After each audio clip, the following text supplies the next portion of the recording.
Nothing can be more frustrating when you sit down to watch one of your favorite programs on ESPN Unlimited. and you run into issues streaming it. Well, in today's tech video, I'm going to show you how to fix ESPN Unlimited app if it isn't working. on your Panasonic Smart TV.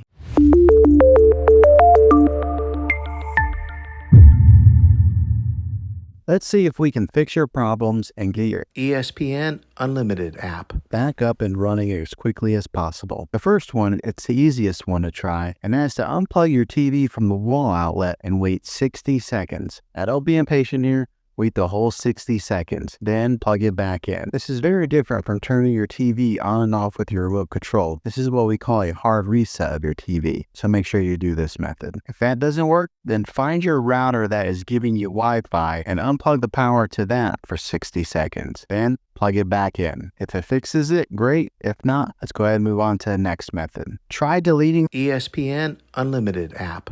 on your TV. Go to wherever the apps are located on your system and remove the app altogether. Then reinstall. ESPN Unlimited app. After you reinstall it, you might have to log back in with all of your credentials, but hopefully this will work. And if that doesn't work, then I recommend buying an affordable Roku stick, Fire Stick, or Apple TV 4K and plug that into your TV and use that as your main streaming player. And you'll be able to access ESPN Unlimited app. that way. I'll put links in the description down below of where you can get one. There you have it, folks.